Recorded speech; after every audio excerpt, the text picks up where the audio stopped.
ఈరోజు ఈ కూటమి ప్రభుత్వం ప్రజలకి సూపర్ 6 అంటూ 2024 143తో మేనిఫెస్టో అంటూ ప్రజల్ని ఏమార్చి అధికారంలోకి వచ్చి 2 సంవత్సరాలు అవుతుంది.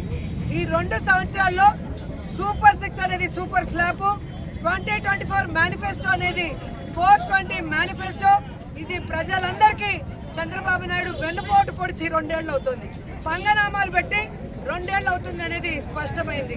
అందుకే రాష్ట్ర వ్యాప్తంగా ఈరోజు రైతులు, మహిళలు, నిరుద్యోగులు, విద్యార్థులు అందరూ కూడా రోడ్డు మీదకి వచ్చి వారికి జరిగిన అన్యాయానికి ఈ కూటమి ప్రభుత్వం మీద తిరుగుబాటు చేసిన రోజుగా మీరందరూ కూడా గమనించుంటారు.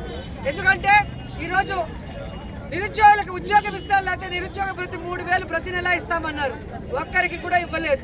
ప్రతి ఇంట్లో 18 ఏళ్లు నిండిన ప్రతి ఆడపిల్లకి 1500 రూపాయలు ఇస్తామన్నారు, ఎంతమంది ఉంటే అంతమంది, కానీ ఒక్కరికి కూడా ఇవ్వలేదు.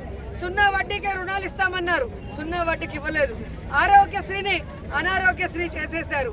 అలాగే మీరు చూస్తే ఈరోజు ఫీజు రియంబర్స్మెంట్ లేదు. నాడు నేడులో స్కూల్స్ రెనోవేషన్ ఏవైతే ఫినిషింగ్ దశలో ఉన్నాయో వేటిని పట్టించుకోవట్లేదు. హాస్పిటల్ని అయితే నిర్వీర్యం చేసి పారేశారు.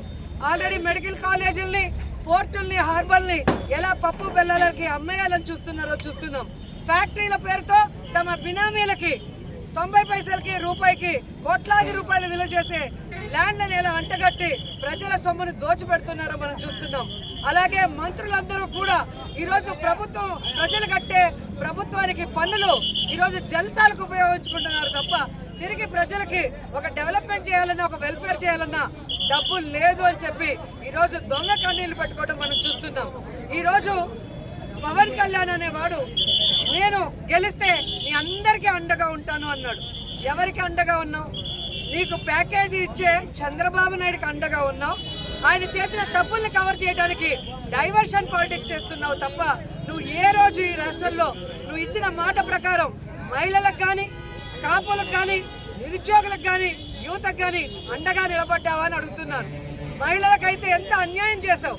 సుగాలి ప్రీతి విషయం తీసుకున్నా ఈరోజు మహిళల మీద అత్యాచారాలు జరుగుతుంటే, వాళ్ళని చంపుతుంటే, ఆఖరికి నిన్నలా మొన్న ఒక చిన్న బిడ్డని ఈ నియోజకవర్గంలో కిడ్నాప్ చేస్తే కూడా ఈ రోజు వరకు నువ్వు ఎటువంటి చర్యలు చేపట్టలేదు, ఆ కుటుంబాలకి న్యాయం చేయలేదు అనేది ప్రజలందరూ కూడా గమనిస్తున్నారు. అలాగే అక్క చెల్లెలు ఎవరైతే వాలంటీర్స్ ఉన్నారో నీకు నేను అండగా ఉండి 5000 నుంచి 10,000కు పెంచుతానన్నావు.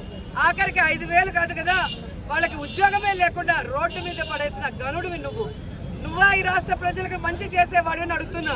నువ్వు ఓజీ కాదు, పెద్ద క్యాబేజీ అనేది ఈరోజు అందరికీ అర్థమైంది. చంద్రబాబు నాయుడు గారు ప్యాకేజీ తీసుకోవడం, రాష్ట్ర ప్రజలకి పంగనామాలు పెట్టడమే పవన్ కళ్యాణ్ పని అని కూడా అర్థమవుతుంది. ఆయన పొలిటీషియన్గా ఫెయిల్యూర్, ఎమ్మెల్యేగా ఫెయిల్యూర్, డిప్యూటీ సీఎంగా ఫెయిల్యూర్, ఆఖరికి ఈరోజు ఒక మనిషిగా కూడా ఫెయిల్యూర్ అయ్యాడు. ఆయన నమ్ముకున్న వాళ్ళకి కూడా అన్యాయం చేసే ఒక వ్యక్తిగా మిగిలిపోయాడు. ఇక్కడ గెలిచిన పవన్ కళ్యాణ్ ఇక్కడ ప్రజలకు ఏమీ చేయలేదు, కానీ తెలంగాణకు పోయి అక్కడ ప్రజలకు న్యాయం చేస్తాడంట, అక్కడ ప్రభుత్వాల్ని ప్రశ్నిస్తాను అని కూడా మాట్లాడుతుంటే అందరూ నవ్వుతున్నారు. ఎందుకంటే ఆంధ్రప్రదేశ్లో నువ్వు డిప్యూటీ సీఎం అవయ్యా, అక్కడ ఏదన్నా పొడిచి మళ్ళీ ఇక్కడ పొడవడానికి రండి అని తెలంగాణ వాళ్ళు తిట్టే పరిస్థితికి నువ్వు వచ్చావు అంటే ఎంత సిగ్గుచేటో ఒకసారి ఆలోచించుకోండి. అలాగే పక్క రాష్ట్రమైన తమిళనాడులో ఈరోజు రాజకీయ అనుభవం లేకపోయినా ప్రజల మీద అభిమానంతో పార్టీ పెట్టి సింహం లాగా సింగిల్ గా వచ్చి విజయ్ ఈరోజు ముఖ్యమంత్రి అయ్యాడు. ముఖ్యమంత్రి అయిన విజయ్ ఈరోజు స్కూల్ ఫీజులను తగ్గిస్తూ ఒక జీవోని రిలీజ్ చేయడమే కాకుండా స్ట్రిక్ట్ గా ఎలా ఇంప్లిమెంట్ చేస్తున్నారో మీ అందరూ కూడా గమనిస్తున్నారు. అలాగే ఆడపిల్ల విషయాలకు వస్తే తప్పు చేసిన వాళ్ళు పోలీస్ ఆఫీసర్లైనా కూడా ఏ విధంగా చర్యలు చేపట్టారో మీ అందరూ కూడా చూశారు. తన ఎమ్మెల్యేలతో సహా ఎవరు కరప్షన్ చేయకుండా కట్టుదిట్టం చేశాడు. మరి రాజకీయం తెలియని వ్యక్తి అక్కడ చేయగలిగింది నువ్వు పార్టీ పెట్టి ఎన్నేళ్ళు అవుతుంది, అంతకుముందు ప్రజారాజ్యంలో ఎన్ని రోజులు ఉన్నావు, మరి ఏం చేసావు ఈ రాష్ట్ర ప్రజలకంటే కేవలం మోడీ గారికి, చంద్రబాబు నాయుడికి భజన చేయటం, వారి జెండాల్ని మీ జన సైనికులనే కూలీలతో మోయించడం తప్ప నువ్వు ప్రజలకు చేసింది శూన్యమని కూడా ఈ సందర్భంగా తెలియజేసుకుంటున్నా. అలాగే లోకేష్ ఆయన ఎప్పుడైతే విద్యాశాఖ మంత్రి అయ్యాడో ఈ విద్యాశాఖకే శని పట్టిందని కూడా ఈ సందర్భంగా తెలియజేసుకుంటున్నారు. ఒక డిఎస్సి పరీక్ష కూడా సక్రమంగా చేయలేక ఈరోజు అవినీతితో ఎలా పదవులు అమ్ముకున్నారు అయ్యారో కూడా మనం చూసాం. అసలు పరీక్షలే రాయకుండా టీచర్లు ఎలా అయ్యారో అని అడిగితే కేసులు పెట్టండి అంటాడు. బ్యాకాట స్పోర్ట్స్ అని చెప్పి వాళ్ళకి ఉద్యోగాలు ఎలా ఇస్తారని అంటే క్రిమినల్ కేసులు పెట్టండి అంటారు. అంటే వాళ్ళు చేసిన అవకతవకలు నిజంగా ఎవరైనా జెన్యూన్ గా చేస్తే ఎవరెవరు పరీక్ష రాశారో మెరిట్ వచ్చిన వాళ్ళందరి లిస్టు అనౌన్స్ చేయాలి. ఏ జిల్లాలో ఎవరు మెరిట్ లిస్టు ఎవరికి ఉద్యోగాలు వచ్చి అనౌన్స్ చేయాలి. అది అడిగితే దానికి సమాధానం లేదు. పోలీసులు పెట్టుకొని రెడ్ బుక్ రాజ్యాంగాన్ని నిర్వహించాలని చూస్తున్నారు. అలాగే ఈరోజు స్కూళ్ళల్లో కనీసం స్కూళ్ళ బ్యాగులు, యూనిఫాము, షూస్, బెల్ట్ కూడా ఇవ్వలేని దౌర్భాగ్య పరిస్థితిలో ఈ విద్యాశాఖ వచ్చింది అంటే దానికి కారణం విద్యాశాఖ మంత్రి లోకేష్ కాదా అంటున్నా. ఎంతసేపు పులిని చూసి నక్క వాతలు పెట్టుకున్నట్టు జగనన్నను చూసి జగనన్నలాగా చేయాలనుకున్నావు. దాంట్లో 1% కూడా నువ్వు మీ నాన్న చేయలేక ఒక్క బోర్లా పడింది నిజం కాదా అంటున్నాను. అండ్ చంద్రబాబు నాయుడు అయితే ఒక శాపం ఉంది, ముని శాపం. నిజం చెప్తే తల 1000 వక్కలు అవుతుందని. ఆ శాపం ఇప్పుడు లోకేష్ కూడా అంటుకుందేమో. ఆయన నాన్నని మించిన అబద్ధాలు చెప్తూ ఈరోజు ముందుకు వెళ్ళటం అందరూ కూడా గమనిస్తున్నారు.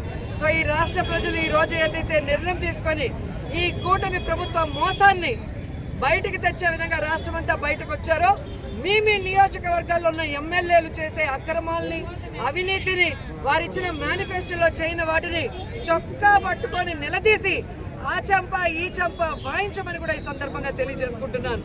ముఖ్యంగా నగిరి నియోజకవర్గంలో ఈరోజు గంజాయి విపరీతంగా ప్రవహిస్తుంది. ఇక్కడున్న ఎమ్మెల్యే భానుప్రకాష్ ఆధ్వర్యంలో ఆయన తెలుగు యువత హరికృష్ణ నుంచి ముఖ్యమైన వాళ్ళందరూ కూడా ఎన్నిసార్లు ఈ గంజా డ్రగ్స్ లో పట్టుబడ్డారో మీ అందరికీ కూడా తెలుసు. ఎన్ని కేసులు ఫైనల్ అయ్యో తెలుసు. ఇప్పటికీ విద్యార్థుల జీవితాలు నాశనం చేసే విధంగా ఈ గంజాయిని విచ్చలవిడిగా చేస్తున్న ఈ ఎమ్మెల్యేని తరిమి కొట్టండి. అలాగే ఈ నియోజకవర్గంలో ఉన్న కొండలన్నీ కరిగిస్తూ తమిళనాడుకి తరలించి అవినీతి జయంగా ఉన్నాడు తప్ప నియోజకవర్గంలో ఈ 2 ఏళ్లలో నాకు తెలిసి 20 సార్లు కూడా వచ్చిండరు. మీరు కాబట్టి న్యూస్ పేపర్ తిరిగేసి చూసుకోండి.